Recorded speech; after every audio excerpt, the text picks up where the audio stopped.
નમસ્કાર દર્શક મિત્રો, ગુજરાત ડિવિઝન ન્યૂઝમાં આપનું હાર્દિક સ્વાગત છે। સમાચાર છે, દાહોદ જિલ્લામાં SGFI ફૂટબોલની મેચ અનાજ મહાજન ત્રિવેણુ મેદાનમાં યોજાઈ।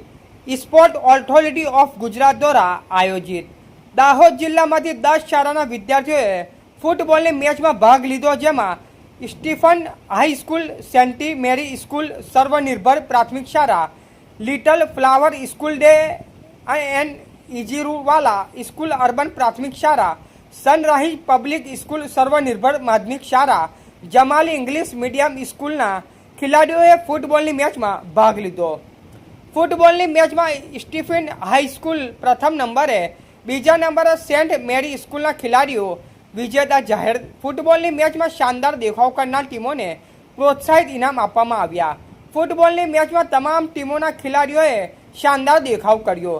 જિલ્લા કક્ષાએ, રાજ્ય કક્ષાએ અને નેશનલ ફૂટબોલની ટીમોમાં દાહોદ જિલ્લાના ખેલાડીઓ સિલેક્શન થાય તેમ ફૂટબોલના કોચ દ્વારા ખેલાડીઓનું માર્ગદર્શન આપવામાં આવ્યું। Reporter Ramesh Kumar Dahma, Gujarat division news channel.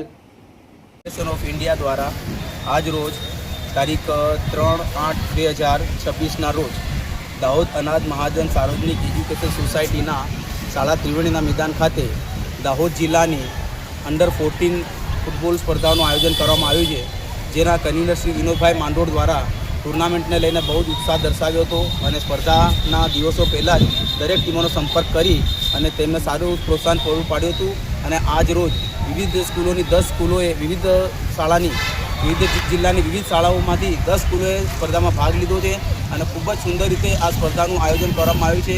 Vinodbhai તથા તેમની ટીમ, જે ઓફિશિયલ્સ મિત્રો છે, તેમનો ખૂબ જ સુંદર પ્રયાસ રહ્યો છે। વરસાદી વાતાવરણ છે, ગ્રાઉન્ડને બહુ સરસ રીતે એ લોકોએ સીધું કર્યું છે, ગ્રાઉન્ડ દોર્યું છે અને ખૂબ જ ઉત્સાહપૂર્વક અને શાંતિપૂર્ણક અને એક આનંદદાયક માહોલની અંદર આ સ્પર્ધા ચાલી રહી છે। અને હવેના પછીના સમયમાં પણ અંડર 14 બહેનો, અંડર 17 બહેનો, અંડર 19 ભાઈઓ બહેનોની સ્પર્ધાઓ યોજાનાર છે, તે આ જ ગ્રાઉન્ડ પર થનાર છે। તો આ ટુર્નામેન્ટના કન્વીનર શ્રી વિનોદભાઈને તથા તેમની ટીમને હું ખૂબ જ અભિનંદન પાઠવું છું કે આટલા સુંદર વાતાવરણની અંદર બાળકો માટે જે ઉત્સાહ અને જે રસ લઈ અને જે પ્રવૃત્તિ કરી રહ્યા છે તે અભિનંદનને કાબિલ છે। Thank you. સમાચાર જોવા માટે ગુજરાત ડિવિઝન ન્યૂઝ ચેનલને like, share, subscribe, bell icon press button દબાવવાનું ના ભૂલશો। ધન્યવાદ।